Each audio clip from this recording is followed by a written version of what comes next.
नमस्कार साथियों, स्वागत है आप सभी का आपके अपने यूट्यूब चैनल पर जिसका नाम है जीएस बुस्टर, जो कि पार्ट है तक्षशिला इस बलिया का, और मैं हूं अनूप उपाध्याय।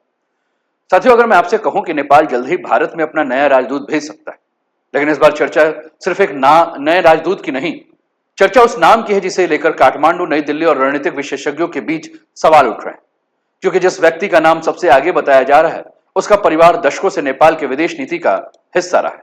उसके पिता चीन के साथ नेपाल के रिश्तों के अहम दौर में एक प्रमुख कूटनीतिक चेहरा रहे हैं, और उस स्वयं उन्होंने दक्षिण एशिया में सार्क, भारत, पाकिस्तान और क्षेत्रीय कूटनीति पर लंबे समय तक काम किया है। अब सवाल यह है कि क्या यह केवल एक नियमित राजनयिक नियुक्ति है, या फिर नेपाल अपने विदेश नीति में कोई नया संदेश देना चाहता है? क्या भारत नेपाल संबंधों पर इसका असर पड़ेगा? क्या चीन की बढ़ती सक्रियता के बीच इस नियुक्ति को अलग नजरिए से देखा जा रहा है? और आखिर वह व्यक्ति है कौन जिसका नाम आज पूरे दक्षिण एशिया के रणनीतिक चर्चा का हिस्सा बन चुका है? तो साथियों, आज हम बिना किसी राजनीतिक प्रचार या अफवाह के, वैसे तो हम कभी करते नहीं है, लेकिन फिर भी इस डिस्क्लेमर को हम आपके साथ रख दे रहे हैं, सिर्फ दस्तावेज, इतिहास और आधिकारिक बयानों और रणनीतिक तथ्यों के आधार पर चर्चा करेंगे कि नेपाल के संभावित नए राजदूत कौन है, उनका पूरा कूटनीतिक सफर क्या रहा है, भारत, चीन और पाकिस्तान के संदर्भ में उनकी भूमिका क्या रही है, और आने वाले समय में भारत नेपाल संबंध किस दिशा में जा सकता है। तो वीडियो को अंत तक जरूर देखिए, क्योंकि आखिर में हम ये भी समझेंगे कि इस नियुक्ति से भारत को वास्तव में चिंता करनी चाहिए या केवल सामान्य कूटनीतिक प्रक्रिया है। साथियों, चैनल पर पहली बार है तो चैनल को सब्सक्राइब करके बेल आइकन दबा दीजिए कि यहां आने वाले हर वीडियो का नोटिफिकेशन आप सभी को समय पर मिल सके। वीडियो को ध्यान से देखने के समय और या देखने के बाद, दोनों ही परिस्थितियों में आपके मन में जो विचार आए, सकारात्मक, नकारात्मक, तटस्थ, जो भी, वो आप कमेंट के माध्यम से हम तक अवश्य पहुंचाएं। और आज का टॉपिक है नेपाल का नया दांव, भारत क्या तैयार है इसके लिए, इसी पर हम चर्चा कर रहे हैं। साथियों, नेपाल के नए राजदूत और ये भारत, इनको लेकर टेंशन में, नाम है निश्चल नाथ पांडे। इसी पर हम चर्चा शुरू करते हैं, लेकिन चर्चा की शुरुआत करने से पहले हम समझते हैं राजदूत यानी कि एम्बेसडर आखिर होता है क्या। साथियों, सबसे पहले एक बुनियादी सवाल जो आप सभी के दिमाग में आ सकता है, राजदूत और एम्बेसडर।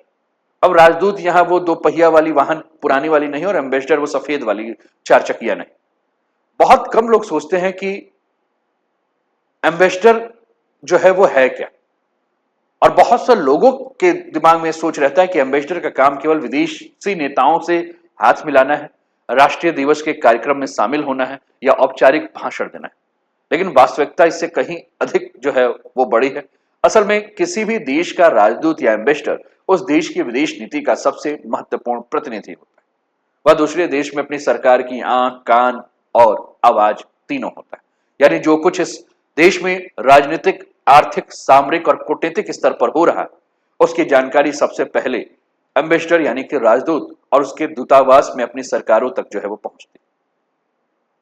अब सोचिए, अगर भारत और नेपाल जैसे दो देशों की बात हो, जहां लगभग 1800 किलोमीटर लंबी खुली सीमा है, जहां दोनों देशों के नागरिक बिना वीजा एक दूसरे के यहां आ जा सकते हैं, जहां लाखों नेपाली भारतीय जो है, भारत में नेपाली जो है वो काम कर रहे हैं, जहां सुरक्षा, व्यापार, संस्कृति, धर्म और लोगों के रिश्ते एक दूसरे से गहराई से जुड़े हैं, तो वहां राजदूत की भूमिका कितनी ज्यादा महत्वपूर्ण हो जाती है। एक एम्बेसडर केवल संदेश वाहक नहीं होता साथियों, बल्कि कई संवेदनशील मामलों में बातचीत का पहला माध्यम भी होता है, और उसी के माध्यम से दोनों देशों के बीच राजनीतिक संवाद आगे बढ़ता है।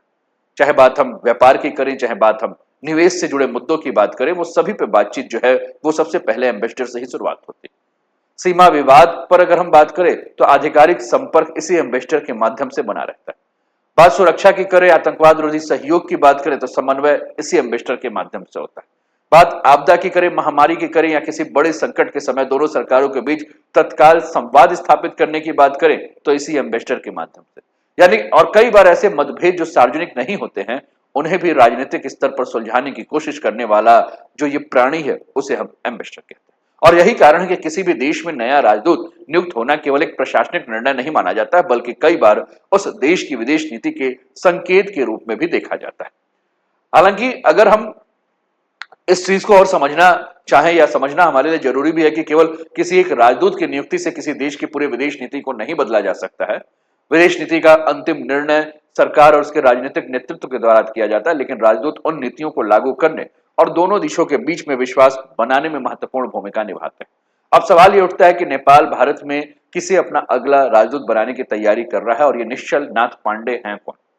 उनका अब तक कूटनीतिक सफर कैसा रहा है और आखिर उनके नाम की चर्चा इतनी ज्यादा क्यों हो रही है, तो चलिए ये भी समझते हैं। साथियों, जो हम बात कर रहे हैं, जो हम चर्चा कर रहे हैं निश्चल नाथ पांडे के बारे में। निश्चल नाथ पांडे जो कि ambassador of Nepal to India होने वाले हैं, तो अगर आपने उनका नाम पहली बार सुना है तो सबसे पहले एक बात समझ लीजिए कि डॉक्टर निश्चल नाथ पांडे किसी बड़े राजनीतिक दल के सक्रिय नेता या चुनावी राजनीतिक जुड़े चेहरे के रूप में नहीं जाने जाते। उनके पहचान मुख्य रूप से विदेश नीति, रणनीतिक मामलों और क्षेत्रीय कूटनीति के विशेषज्ञ के रूप में होते, यानी उनका अधिकांश करियर सत्ता की राजनीति में नहीं बल्कि पॉलिसी रिसर्च, स्ट्रेटेजिक एनालिसिस और डिप्लोमेसी को समझने और उस पर काम करने में बीता है। डॉक्टर पांडे ने नेपाल की विदेश नीति, दक्षिण एशियाई भू राजनीति, भारत नेपाल संबंध, चीन की क्षेत्रीय भूमिका और सार्क जैसे मंचों पर लंबे समय तक अध्ययन और शोध किया और इसी वजह से नेपाल के प्रमुख फॉरेन पॉलिसी एक्सपर्ट में जो है उन्हें गिना जाता है और अगर उनके पेशेवर सफर पर नजर डाले तो पॉलिटिकल साइंटिस्ट के रूप में भी जाना जाता है। स्ट्रेटेजिक एनालिस्ट के तौर पर दक्षिण एशिया के राजनीति में एक नियमित टिप्पणी इनकी होती रहती है। फॉरेन पॉलिसी एक्सपर्ट के रूप में विभिन्न राष्ट्रीय और अंतर्राष्ट्रीय मंचों पर ये अपनी राय रखते हैं और वे काठमांडू स्थित CSAS यानी कि centre for south Asian studies के जो है वो डायरेक्टर के रूप में भी जो है वो काम करते हैं। तो कुल मिलाकर हम इनके बारे में बात कर रहे हैं और हम समझना चाह रहे हैं कि अगर भारत में, दिल्ली में इनकी नियुक्ति होती है तो भारत और नेपाल के संबंधों में जो है वो किस प्रकार से परिवर्तन आ सकता है। इसके अलावा नेपाल सरकार की नीति अध्ययन संस्थान यानी कि इंस्टीट्यूट ऑफ फॉरेन अफेयर्स के एग्जीक्यूटिव डायरेक्टर भी रह चुके हैं। इन संस्थानों का काम केवल शोध पत्र प्रकाशित करना नहीं होता बल्कि नेपाल की विदेश नीति, क्षेत्रीय सहयोग, सुरक्षा, आर्थिक कूटनीति और वैश्विक परिवर्तनों पर सरकार एवं नीति निर्माताओं को विश्लेषण उपलब्ध कराना होता है। यानी डॉक्टर पांडे का अनुभव केवल एकेडमिक नहीं बल्कि पॉलिसी लेवल पर भी रहा और यही कारण है कि यदि उन्हें भारत में नेपाल का राजदूत नियुक्त किया जाता है तो कई विश्लेषक इसे पॉलिटिकल अपॉइंटमेंट के रूप में नहीं बल्कि एक्सपर्ट बेस्ड डिप्लोमेटिक अपॉइंटमेंट के रूप में देख सकते हैं। हालांकि यह भी याद रखना चाहिए कि किसी भी राजदूत की नियुक्ति अंततः उस समय की नेपाल सरकार की राजनीतिक और संवैधानिक निर्णय होती है और यहाँ सबसे दिलचस्प पहलू सामने आता है कि डॉक्टर निश्चल नाथ पांडे का नाम चर्चा में सिर्फ उनके करियर की वजह से नहीं बल्कि उनके परिवार के कूटनीतिक विरासत की वजह से भी आया है। जब हम परिवार के कूटनीतिक विरासत की बात कर रहे हैं इसका मतलब है कि उनके पिता का भी कुछ ना कुछ योगदान होगा। आखिर वो उनके पिता हैं कौन, उन्होंने नेपाल की विदेश नीति में कैसे भूमिका निभाई है और क्यों उनके नाम के साथ अक्सर चीन और भारत दोनों का जिक्र होता है, इस बात को भी हम समझते हैं। साथियों, अगर हम डॉक्टर निश्चल पांडे के विदेश नीति के बारे में अगर हम बात करें तो डॉक्टर निश्चल पांडे के विदेश नीति के विशेषज्ञता के ऊपर अगर हम बात कर रहे हैं तो हम कह रहे हैं कि इनके कुछ कार्य ऐसे हैं जिनके चलते इनका नाम जो है चर्चा में हो रहा है और यहीं से कहानी थोड़ी दिलचस्प हो जाती है। हाल के दिनों में कुछ मीडिया रिपोर्ट और काठमांडू के राजनीतिक हलकों में एक चर्चा ये बनी थी कि डॉक्टर पांडे का नाम भारत में नेपाल के अगले राजदूत के रूप में विचाराधीन हो सकता है और इसके साथ ही उनके पेशेवर नेटवर्क और दक्षिण एशियाई कूटनीतिक मंचों पर उनकी सक्रिय भूमिका की चर्चा होने लगी। दरअसल डॉक्टर पांडे ने अपने करियर के दौरान सार्क, दक्षिण एशिया से जुड़े विभिन्न थिंक टैंक नेटवर्क, संवाद कार्यक्रम, नीति विमर्श मंचों पर भाग लिया है। इन मंचों पर भारत, नेपाल, बांग्लादेश, श्रीलंका, भूटान, मालदीव, अफगानिस्तान और पाकिस्तान सहित सदस्य देश के विशेषज्ञ, पूर्व अधिकारी और नीति विश्लेषक भी शामिल होते रहते हैं। अब यहाँ सबसे महत्वपूर्ण बात समझना यह जरूरी है कि किसी क्षेत्रीय संगठन या बहुस्तरीय मंच पर साथ में काम करना किसी देश के प्रति राजनीतिक निष्ठा या सुरक्षा संबंध का जो है प्रमाण नहीं होता है और यही अंतर अक्सर सार्वजनिक बहस में छूट जाता है। उदाहरण के लिए अगर हम बात करें साथियों की, तो यदि कोई भारतीय विशेषज्ञ किसी सार्क सम्मेलन में पाकिस्तान के विशेषज्ञ के साथ एक ही मंच साझा करता है तो इसका अर्थ यह नहीं होता कि वह पाकिस्तान की नीति का समर्थक है। उसी प्रकार नेपाल के किसी विदेश नीति विशेषज्ञ का क्षेत्रीय मंचों पर विभिन्न देशों के प्रतिनिधियों के साथ संवाद करना भी अपने आप में कोई असामान्य बात नहीं है। फिर भी जब किसी व्यक्ति का नाम किसी महत्वपूर्ण राजधानी जैसे नई दिल्ली में राजदूत के रूप में सामने आ रहा है तो स्वाभाविक रूप से मेजबान देश उसकी पृष्ठभूमि, सार्वजनिक लेखन, कूटनीतिक अनुभव और अंतर्राष्ट्रीय संपर्क का भी अध्ययन करता है और ये केवल भारत ही नहीं, दुनिया के लगभग सभी देश करते हैं और इसे राजनीतिक प्रक्रिया का एक सामान्य हिस्सा माना जाता है और यही कारण है कि डॉक्टर निश्चल पांडे के नाम पर भी रणनीतिक हलकों में चर्चा हो रही है। लेकिन इस पूरी कहानी में एक और पहलू है जो शायद इससे भी अधिक चर्चा में है, वह है उनके पिता की कूटनीतिक विरासत। आखिर उनके पिता हैं कौन, साथ ही उन्होंने नेपाल के विदेश नीति में कैसी भूमिका निभाई है और भारत तथा चीन के संदर्भ में उनका नाम क्यों बार बार लिखा जा रहा है, आइए इस बात को भी समझते हैं। अब तक हमने वर्तमान की बात की, लेकिन किसी भी कूटनीतिक कहानी को समझने के लिए उसका विरासत को जानना बहुत ज्यादा जरूरी है और यही एक महत्वपूर्ण नाम हम लोग के सभी के दिमाग में आता है और वो नाम है रमेश नाथ पांडे। रमेश नाथ पांडे जो कि फॉरेन मिनिस्टर नेपाल हैं और यहीं से नाम जो है वो जुड़ जा रहा है। साथियों, डॉक्टर निश्चल नाथ पांडे के पिता, जिनकी तस्वीर आपको आपकी स्क्रीन पर देखने को मिल रही है, नेपाल के विदेश मंत्री रह चुके हैं और नेपाल के विदेश नीति के प्रमुख चेहरों में उनकी गिनती होती है। अब इनकी चर्चा हो रही है तो हम 2005 का साल कैसे भूल सकते हैं। चलिए 2005 में हम देखते हैं कि 2005 में कौन सा बड़ा खेल हुआ था। 12वां सार्क समिट था साथियों, और 13वां सार्क समिट था, और जो कि ढाका में हुआ था, और यह दक्षिण एशियाई कूटनीति का एक महत्वपूर्ण सम्मेलन था। उस समय दो बड़े मुद्दे चर्चा में थे। पहला, क्या अफगानिस्तान को सार्क की सदस्यता दी जाए, और दूसरा, क्या चाइना को सार्क में ऑब्जर्वर यानी कि पर्यवेक्षक का दर्जा मिले। मीडिया रिपोर्ट में उस समय के कूटनीतिक विवरण के अनुसार नेपाल ने यह तर्क रखा कि यदि अफगानिस्तान को सदस्य बनाया जाता है तो चीन को भी पर्यवेक्षक के रूप में शामिल करने पर विचार होना चाहिए। ध्यान देने वाली बात यह है कि अफगानिस्तान की सदस्यता और चीन के पर्यवेक्षक दर्जे का अंतिम निर्णय सार्क सदस्य देशों की सामूहिक सहमति से हुआ था, और इसे केवल किसी एक देश का निर्णय नहीं कहा जा सकता। इसके बाद के अगर घटनाक्रम को अगर हम बात करें तो हम ये भी ध्यान दें कि अंततः चीन को सार्क में ऑब्जर्वर का दर्जा मिल गया, और यह एक प्रतीकात्मक लेकिन महत्वपूर्ण बदलाव था, क्योंकि पहली बार चीन को दक्षिण एशिया के क्षेत्रीय मंच पर के साथ औपचारिक संस्थागत जुड़ाव मिला। हालांकि ऑब्जर्वर होने का अर्थ सदस्य होना नहीं होता। चीन को मतदान का अधिकार नहीं मिला, वह संगठन के निर्णय नहीं ले सकता था, लेकिन उसे बैठकों में भाग लेने, संवाद बढ़ाने और क्षेत्रीय सहयोग के अवसर जरूर मिलने लगे। बाद के वर्षों में चीन ने दक्षिण एशिया में अपनी आर्थिक रणनीतिक मौजूदगी जो है इसके बाद ही बढ़ाई। अब जो हमने बात किया, आप ध्यान दीजिए कि 2005 में अगर चाइना सार्क का ऑब्जर्वर नहीं बनता तो बीआरआई प्रोजेक्ट जो है वह चाइना का धरा रहता। यानी कि 2005 में जब ऑब्जर्वर बना चाइना, तो उसके बाद ही belt and road initiative BRI, चीन नेपाल इंफ्रास्ट्रक्चर सहयोग, हिमालय कनेक्टिविटी परियोजना, सीमा पार रेल और सड़क संपर्क पर चर्चाएं और क्षेत्रीय निवेश का विस्तार जो है उस पर चर्चाएं शुरू हो गया। यह कहना सही नहीं होगा कि इन सभी घटनाओं की शुरुआत केवल 2005 के सार्क सम्मेलन के साथ हुई थी, लेकिन कई विश्लेषकों का मानना है कि सार्क में चीन की औपचारिक उपस्थिति ने दक्षिण एशिया में उसकी कूटनीतिक पहुंच को बढ़ाने के लिए एक अतिरिक्त मंच अवश्य उपलब्ध कराया। और यही कारण है कि जब आज डॉक्टर निश्चल नाथ पांडे का नाम संभावित राजदूत के रूप में सामने आ रहा है, तो कुछ लोग उनके परिवार के उस ऐतिहासिक पृष्ठभूमि का भी जिक्र कर रहे हैं। लेकिन क्या इसका अर्थ यह है कि आज की नेपाल सरकार जो है वही विदेश नीति अपना रही है, या फिर नेपाल आज भारत और चीन दोनों के बीच संतुलन बनाने की कोशिश कर रहा है? और सबसे महत्वपूर्ण प्रश्न जो है वो प्रश्न ये है कि अगर डॉक्टर निश्चल नाथ पांडे भारत आते हैं तो क्या क्या बदल जाएगा। सबसे महत्वपूर्ण सवाल यही है कि अगर नेपाल के राजदूत बनकर भारत में आ रहे हैं तो क्या भारत नेपाल संबंधों में कोई बहुत बड़ा बदलाव आएगा। साथियों, इसका संभवतः उत्तर जो है वो नहीं हो सकता है, क्योंकि किसी एक व्यक्ति के आने से पूरी सरकार की पॉलिसी नहीं चेंज हो सकती। क्योंकि अंतर्राष्ट्रीय कूटनीति में किसी भी राजदूत की सबसे बड़ी जिम्मेदारी यह होती है कि अपनी सरकार की विदेश नीति का प्रतिनिधित्व करता है।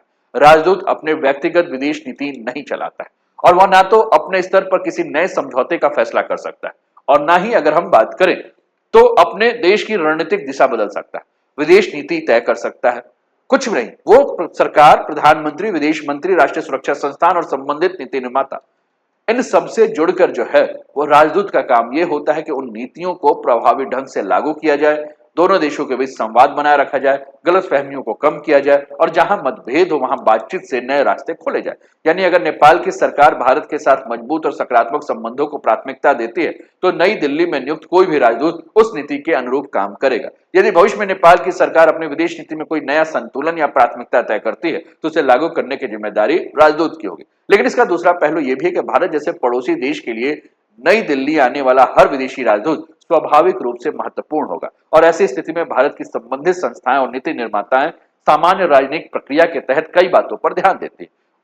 और वो बातें ये हैं कि उस राजदूत की कार्यशैली कैसी है, और वो संवाद को किस प्रकार से किसी देश के साथ जो है वो आगे बढ़ा रहा है, क्षेत्रीय और वैश्विक मुद्दे पर उसके सार्वजनिक विचार क्या है, भारत, चीन और दक्षिण एशिया को लेकर उसका विश्लेषण कैसा रहा है, या सबसे महत्वपूर्ण कि नेपाल की वर्तमान सरकार किन प्राथमिकताओं के साथ उसे नई दिल्ली भेज रही है।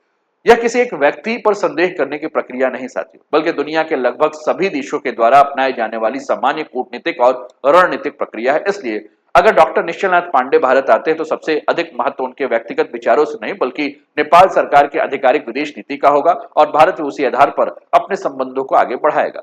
तो अंत में सबसे बड़ा निष्कर्ष यह है कि क्या यह नियुक्ति भारत के लिए किसी खतरे का संकेत है, या फिर दक्षिण एशिया की समान कूटनीतिक प्रक्रिया का एक स्वाभाविक पार्ट। साथियों, अब तक पूरी चर्चा का सबसे बड़ा सवाल है कि क्या नेपाल अपने विदेश नीति को बदल रहा है, या वह बदलती वैश्विक परिस्थितियों के अनुसार अपने विकल्प बढ़ा रहा है। अगर पिछले कुछ वर्षों में नजर डाले तो एक बात साफ दिखाई देता है कि आज का नेपाल केवल एक दिशा में नहीं चलना चाहता। वह भारत, चीन, यूरोपियन देश, अमेरिका अमेरिका सभी के साथ अपने संबंधों को संतुलित रखने की कोशिश कर रहा है, और इसे अंतर्राष्ट्रीय संबंधों के भाषा में अक्सर मल्टी अलाइनमेंट या स्ट्रेटेजिक बैलेंसिंग कहा जाता है। नेपाल की प्राथमिकता भी स्पष्ट है। उसे निवेश चाहिए, व्यापार बढ़ाना है, पर्यटन, ऊर्जा के क्षेत्र में विदेशी सहयोग चाहिए, और साथ ही अपनी राष्ट्रीय सुरक्षा तथा रणनीतिक स्वायत्ता भी बनाए रखने। और यही कारण है कि कभी भारत के साथ बिजली व्यापार बढ़ाता है, कभी चीन के साथ आधारभूत ढांचे की परियोजना पर बातचीत होती है, कभी यूरोप, अमेरिका या अन्य साझेदारों के साथ विकास सहयोग जो है वो आगे बढ़ाता है। ऐसे में अगर डॉक्टर पांडे भारत में नेपाल के राजदूत बनते हैं तो उनके सामने सबसे बड़ी जिम्मेदारी केवल दूतावास चलाना नहीं होगा, सबसे बड़ी चुनौती होगी नई दिल्ली का विश्वास मजबूत करना। उन्हें यह दिखाना होगा कि नेपाल भारत के साथ अपने ऐतिहासिक, सांस्कृतिक और आर्थिक संबंधों को महत्व देता है, और यह भी कि नेपाल की भूमि का उपयोग भारत विरोधी गतिविधि के लिए नहीं कभी भविष्य में होगा। साथ में उन्हें सीमा प्रबंधन, सुरक्षा सहयोग, व्यापार, ऊर्जा कनेक्टिविटी और लोगों के बीच रिश्तों को और मजबूत बनाना भी उनकी प्राथमिकताओं में से एक शामिल होगा। यदि यही नेपाल सरकार की आधिकारिक नीति रहती है तो आखिरकार भारत और नेपाल का रिश्ता केवल दो सरकारों का रिश्ता नहीं, यह खुली सीमा है, रोटी बेटी का संबंध है, साझा संस्कृति है, धार्मिक आस्था है, और साथ में अगर हम बात करें साथियों तो ये सदियों पुराने जन जन के विश्वास पर आधारित जो है वह रिश्ता है। इसलिए किसी भी नए राजदूत की सफलता का सबसे बड़ा पैमाना यही होगा कि वह विश्वास, संवाद, सहयोग को कितना आगे बढ़ा पाता है। तो साथियों, अब आपकी राय क्या है? क्या यह केवल एक सामान्य राजनयिक नियुक्ति है या नेपाल अपनी विदेश नीति के नए चरण की ओर जो है वो बढ़ रहा है? क्या भारत को इसे सामान्य कूटनीतिक प्रक्रिया के रूप में देखना चाहिए या बदलते क्षेत्रीय समीकरण के संदर्भ में अधिक बारीकी से समझना चाहिए? आपके विचार क्या बन रहे हैं? पूरे टॉपिक को सुनने के बाद आप क्या कहना चाहते हैं? वो सारे के सारे विचार जो है साथियों कमेंट के माध्यम से हम तक पहुंचाएं। विचार सकारात्मक, नकारात्मक, तटस्थ जो भी। और अभी तक चैनल को सब्सक्राइब नहीं किया तो चैनल को सब्सक्राइब करके बेल आइकन दबा दीजिए। अपना ध्यान रखिए, स्वस्थ रहिए, मस्त रहिए, तंदुरुस्त रहिए, हंसते खेलते मुस्कुराते जीवन का आनंद लीजिए। जय हिंद, जय भारत।